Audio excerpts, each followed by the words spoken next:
Welcome to Amigos IAS. So మనకు ఈ సెషన్లో రెండు టాపిక్స్ డిస్కస్ చేద్దాం. సో రెండు కూడా మనకు మల్టిపుల్ చాయిస్ ఎగ్జామినేషన్స్ ఉండే వాటికి, అదేవిధంగా డిస్క్రిప్షన్ అంటే గ్రూప్ 1 మెయిన్స్ లాంటి వాటికి కూడా చాలా ఇంపార్టెంట్. ఒకటేమో అమెరికా దేశం సంబంధించిన ఒక సంస్థ భారతదేశంలో మత అంశాలకు సంబంధించి విడుదల చేసిన నివేదిక. సో ఇదొక పాయింట్. రెండోది వచ్చేసి మాల్దీవుల ప్రెసిడెంట్ భారత్లో సందర్శించినారు. సో రెండు దేశాల మధ్య ఇబ్బందికరమైన ద్వైపాక్షిక సంబంధాలు ఉన్న సందర్భంలో విజిట్ చేయడం కూడా విశేషమే. ఈ నేపథ్యంలో మనకు క్వశ్చన్స్ అనేవి ఉంటాయి. So first of all, United states commission on international religious freedom అనే అంశానికి సంబంధించి అనే సంస్థ ఒక నివేదిక విడుదల చేసింది. అనంటే అంతర్జాతీయ స్థాయిలో మత స్వేచ్ఛ ఏ విధంగా ఉన్నది. సో మరి మన భారతదేశంలో ఈ రిపోర్టు కంటే ముందుగా మనం తెలుసుకోవాల్సింది, భారతదేశంలో మత స్వేచ్ఛ అనేది ఉన్నది. భారత రాజ్యాంగం ప్రాథమిక హక్కుల రూపంలో అందించింది. ఆర్టికల్ 25 నుంచి మీరు చూసుకుంటే 25, 26, 27, 28 ఈ 4 ఆర్టికల్స్ మత స్వేచ్ఛను అందిస్తాయి. అంటే ఏ మతం వాళ్ళైనా సరే, సంఖ్యాపరంగా ఎక్కువ ఉన్న వాళ్ళైనా సరే, సంఖ్యాపరంగా తక్కువ ఉన్న వాళ్ళ సరే, అంటే మెజారిటీస్ మైనారిటీస్ అని అంటాం. సో అందరికీ తమ మతపరమైన ఆచారాలు, వ్యవహారాలు ముందుకు తీసుకుపోవడానికి హక్కులనే ఉన్నాయి. మరి ఈ రిపోర్ట్ దేనికి సంబంధించింది అని అంటే, ఈ మత స్వేచ్ఛ ఎంత మేరకు అమలవుతా ఉన్నది అంటే, మనం ఇప్పుడు చెప్పుకున్నాం మెజారిటీస్ అండ్ మైనారిటీస్ అని చెప్పి. మెజారిటీ ఉన్న దగ్గర ఒక సామాజిక వర్గం, ఒక మతం మెజారిటీగా ఉన్న దగ్గర మైనారిటీల హక్కులు ఎంత మేరకు పరిరక్షణకు గురి అవుతున్నాయి అన్న అంశానికి చెందిన రిపోర్ట్. రైట్. మరి ఏమని చెప్తా ఉన్నారు? ఈ రిపోర్ట్ మనకు అక్టోబర్ 2వ తేదీన విడుదలైంది. ఓకే, ఈ రిపోర్ట్ మనకి ఎప్పుడు విడుదలైంది అని అంటే అక్టోబర్ 2వ తేదీన.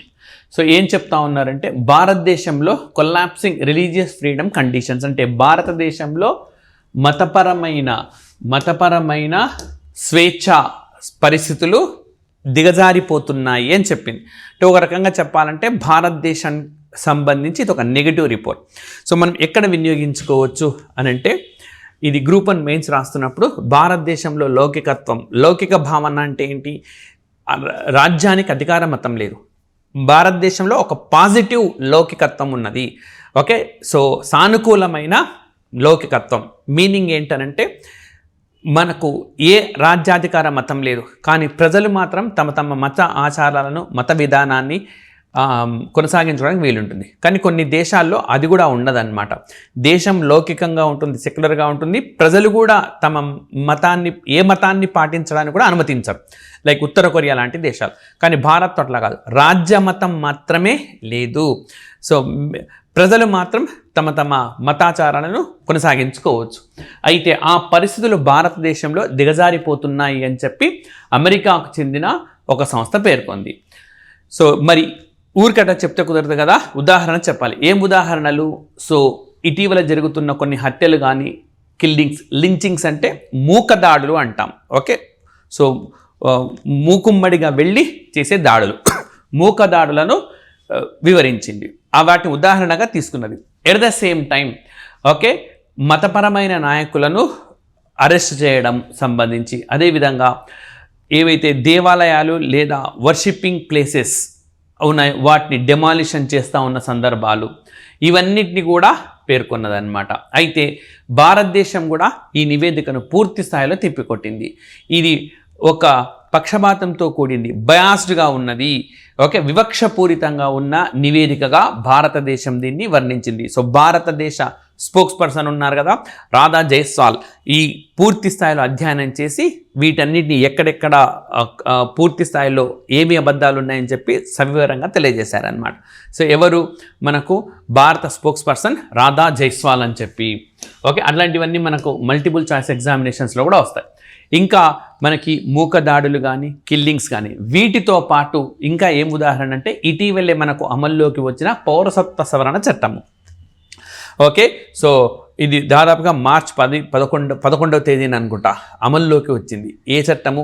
పౌరసత్వ సవరణ చట్టం. 2019లో పౌరసత్వానికి చేసిన సవరణ చట్టం. మరి ఈ చట్టం మనకు ఓకే ఏం చెప్తా ఉన్నది ఈ చట్టం మనకు భారతదేశానికి పొరుగున ఉన్న బంగ్లాదేశ్, ఆఫ్ఘనిస్తాన్ అండ్ పాకిస్తాన్ ఓకే, భారతదేశానికి పొరుగున ఉన్న బంగ్లాదేశ్, ఆఫ్ఘనిస్తాన్, పాకిస్తాన్ ఆ దేశాల్లో మైనారిటీలు. మరి ఆ దేశాల్లో మైనారిటీలు అని అంటే ఇస్లాం మతం చెందని వాళ్ళు అనమాట.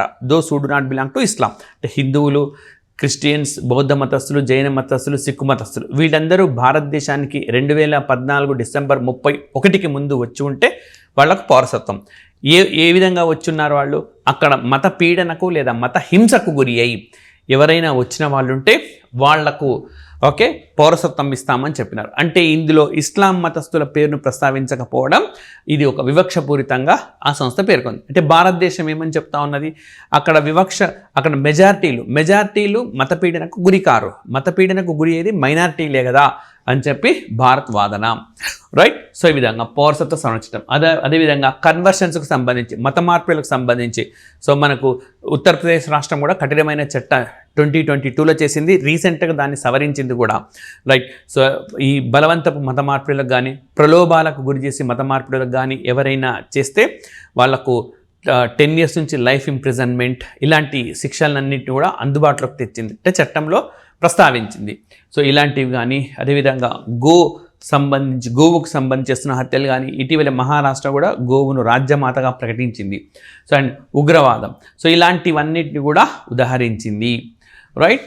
సో మరి Indian government through ministry of external affairs, so మన విదేశాంగ మంత్రిత్వ శాఖ ద్వారా ఆల్రెడీ చెప్పినాను మీకు, రణధీర్ జైస్వాల్ అని చెప్పి స్పోక్స్ పర్సన్ అనమాట. సో ఈయన ఈ క్లెయిమ్స్ అన్నింటినీ కూడా నిర్ద్వంద్వంగా తోసిపుచ్చినారు. అంటే భారతదేశమే వీటిని తప్పుపట్టింది. ఇది పూర్తిగా వివక్షపూరితంగా రాజకీయ ప్రేరేపితమైనదిగా అభివర్ణించింది. పొలిటికల్లీ మోటివేటెడ్ అనమాట. సో రాజకీయ ప్రేరేపితం.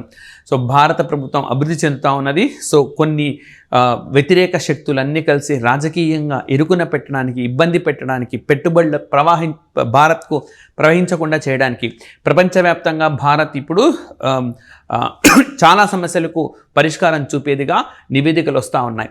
సో మనకు IMF కూడా ప్రపంచ అభివృద్ధికి భారత్ ఒక ఇంజన్ లాగా పనిచేస్తూ ఉంది అని చెప్పింది. సో ఇలా అన్ని ప్రపంచ దేశాలు నివేదికలు సమర్పిస్తున్న సందర్భంలో రాజకీయ పరంగా ఇబ్బందులు పెట్టడానికి మాత్రమే దీన్ని తీసుకొని వచ్చిందని చెప్పింది. So okay, agenda driven efforts అంటే ఒక ఎజెండాను రూపొందించుకొని దాన్ని అమలు చేయడం కోసం చేస్తున్నట్టుగా అభివర్ణించారు. రైట్. సో ఇది మనకు అంశం. నెక్స్ట్ రెండవది వచ్చేసి మనకు మాల్దీవుల ప్రెసిడెంట్ మైజు భారత్ను సందర్శించినారు. భారత్కు మాల్దీవ్స్కు కొన్ని సందర్భాల్లో సత్సంబంధాలు, కొన్ని సందర్భాల్లో ఉండవు. అక్కడ రాజకీయ పార్టీలు ఎవరు అధికారంలోకి వస్తున్నారు అన్న అంశం ఆధారంగా ఇది మనం చూడాల్సి ఉంటుంది. సో ఇక్కడ చూడండి, ఇప్పుడు ఈ విజిట్లో economic and maritime security partnership అంటే ఆర్థిక అండ్ తీర భద్రతకు సంబంధించిన భాగస్వామ్యం అన్నమాట. సో ఇది ముఖ్యంగా కుదిరింది ఈ పర్యటనలో. అదేవిధంగా $400 మిలియన్ ఫైనాన్షియల్ ప్యాకేజ్ అన్నమాట. సో $30 బిలియన్ మేర కరెన్సీ స్వాప్ అగ్రిమెంట్. సో ఇక్కడ మీరు 3 నెంబర్స్ గుర్తుపెట్టుకోవాలి.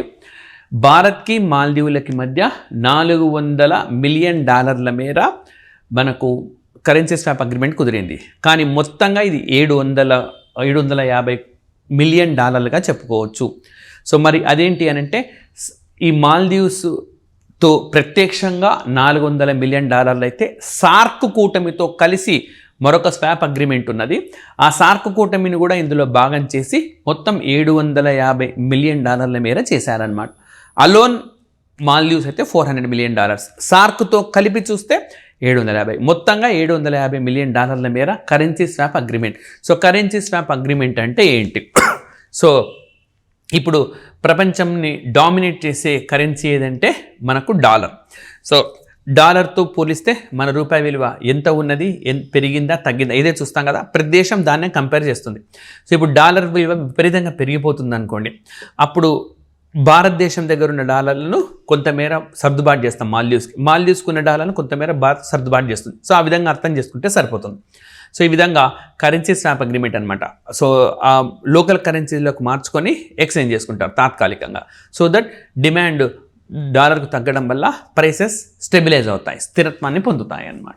సో అది నెక్స్ట్ ఈ విధంగా ఇది ఒక అగ్రిమెంట్ కుదిరింది. అదేవిధంగా టూరిజం ప్రమోషన్, పర్యాటక రంగానికి సంబంధించి మరింత ప్రోత్సహించేందుకు రెండు దేశాలు కూడా అంగీకరించినాయి. నిజం చూస్తే మాల్దీవుల దేశం భారత్ నుంచి వచ్చే పర్యాటకుల మీద భారీగా ఆధారపడి ఉన్నది. సో మీకు గుర్తుండి ఉంటే ఇదే మౌజు ఈయన నేతృత్వంలోని ప్రభుత్వం ఒకానొక సందర్భంలో భారత ప్రధానమంత్రి నరేంద్ర మోడీని విమర్శించింది. సో నరేంద్ర మోడీ లక్షద్వీపులకు వెళ్ళి అక్కడ మంచి మంచి ప్రదేశాలు ఉన్నాయి విజిట్ చేయడానికి అని చెప్పి ఆయన ఒక చిన్న వీడియో లాంటిది చేసి టూరిజాన్ని ప్రమోట్ చేయాలి అనుకుంటున్న సందర్భంలో ఈ మౌజు నేతృత్వంలో కొంతమంది మంత్రులు పరుషంగా మాట్లాడినారు, భారత ప్రధానమంత్రిని విమర్శిస్తూ మాట్లాడారు. ఏమైనా కూడా మీరు మా స్థాయికి రాలేరు, రైట్, మీ దేశంలో అక్కడ పెద్ద పెద్ద హోటల్స్గా చెప్పుకునే వాటిలో కూడా ఎలుకలు ఉంటాయి అని చెప్పి పరుష పదజాలాన్ని కూడా వినియోగించినారు. ఈ నేపథ్యంలో భారత్ నుంచి పెద్ద ఎత్తున నిరసన వ్యక్తమైంది. సో వాళ్ళు ఒక్క రోజులో చేసిన ఆ వ్యాఖ్యకు కేవలం 24 గంటల వ్యవధిలో 8,000 కోట్ల మేర ఆదాయం వచ్చే టూరిస్టులు అందరూ కూడా భారత్ నుంచి వెళ్ళలేదన్నమాట. లైక్ ఓకే, పెద్ద పెద్ద స్టార్లు కూడా అప్పుడు టూరిజం ప్లాన్ చేసుకున్నారు మాల్దీవ్స్కి, ఆగిపోయింది అనమాట. లైక్ సచిన్ టెండూల్కర్ లాంటి వాళ్ళు కూడా. అంటే ఏ స్థాయిలో వాళ్ళు ఆధారపడ్డారో అర్థమవుతుంది. మన దేశం నుంచి టూరిస్టు రాకపోవడంతో, పర్యాటకులు బహిష్కరించడంతో అప్పటికప్పుడు చైనా అధ్యక్షుడు ఇదే మౌజు చైనాకు వెళ్ళారు, టూరిస్టులను పంపండి మా దేశానికంటే అక్కడి నుంచి ఎక్కువ దూరం రావట్లే, చివరికి మళ్ళీ భారతదేశానికే రావాల్సి వచ్చింది. సో ఈ విధంగా అందుకని టూరిజం ప్రమోషన్. సో ఈ నేపథ్యం అంతా మనకు చాలా ఇంపార్టెంట్ అనమాట. అండ్ అదేవిధంగా మౌలిక సదుపాయాలకు సంబంధించి అగ్రిమెంట్స్ అనమాట. రూపే కార్డుని అనుమతించడము, అదేవిధంగా హానీమధు ఇంటర్నేషనల్ ఎయిర్పోర్ట్ రన్వే నిర్మాణంలో కూడా భారత్ సహాయాన్ని కోరింది. నిజానికి ఈ మైజూ ప్రెసిడెంట్ అయినాక కొన్ని అగ్రిమెంట్స్ను ఆయన రద్దు చేశారు. హైడ్రోగ్రఫిక్ అగ్రిమెంట్ ఉండేది, మొట్టమొదటి అగ్రిమెంట్ ఈయన ప్రెసిడెంట్ అయినాక రద్దు చేసింది. అదేవిధంగా భారతదేశం నుంచి అక్కడికి వెళ్ళి వివిధ కార్యకలాపాల్లో పనిచేస్తున్న పోలీస్ అధికారులను కూడా వాళ్ళు వెనక్కి పంపించేసినారు. కానీ ఇప్పుడు మళ్ళీ దారికి వచ్చేసారు.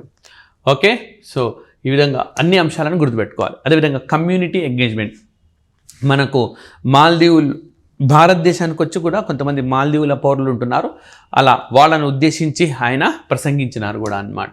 సో ఈ విధంగా మరి మాల్దీవ్స్ భారతదేశం ఓకే చారిత్రాత్మకంగా చూస్తే నిజానికి ఈ దేశం పేరు కూడా సంస్కృత పదం నుంచే పుట్టినట్టుగా ఆ దేశ అధికారిక రికార్డుల్లో కూడా ఉన్నది, right. So Maldives itself is originate from Sanskrit language. So 1965లో వీళ్ళు బ్రిటిష్ నుంచి స్వాతంత్రాన్ని పొందినారు.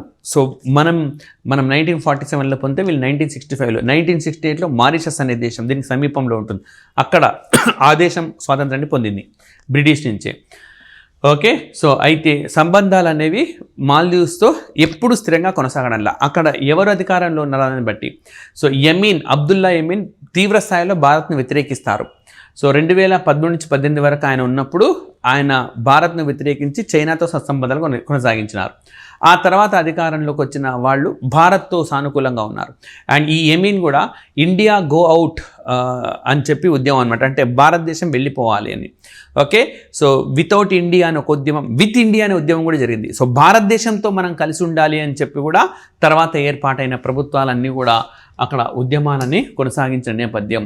సో చూడండి, మనకు అంతకుముందున్న ఈ యమీన్ అనే అతను ఇండియా వెళ్ళిపోవాలని ఉద్యమం చేస్తే ఆ తర్వాత అధికారంలోకి వచ్చిన ఇబ్రహీం మహమ్మద్ సోలిహ్ ఈయన ఇండియా ఫస్ట్ పాలసీ, సో మనం భారతదేశానికే ప్రాధాన్యం ఇవ్వాలని. అంతేకాదు ఈయన ప్రెసిడెంట్గా ఉన్నప్పుడు భారతదేశం యునైటెడ్ నేషన్ జనరల్ అసెంబ్లీకి ప్రెసిడెంట్గా మాల్దీవుల వ్యక్తిని ప్రతిపాదించి అతను ఎన్నికయ్యేలా కూడా చేసింది. సో ఆ విధంగా మాల్దీవ్స్కి అంతర్జాతీయ వేదికలపైన కూడా వెన్నుదన్నుగా ఉంది, right. And India out campaign అంతకుముందు ఉండింది, యమీన్ ప్రారంభించింది, ఈయన ఇండియా ఫస్ట్ పాలసీగా తీసుకొచ్చారు. అడుగుతారు, ఇండియా అవుట్ పాలసీని ఎవరు ప్రవేశపెట్టారు, ఇండియా ఫస్ట్ పాలసీని ఏ అధ్యక్షుడు అనుసరించాడు. సో ఈ విధంగా చాలా ఇంపార్టెంట్ అన్నమాట, ఇవి గుర్తుపెట్టుకోవాలి.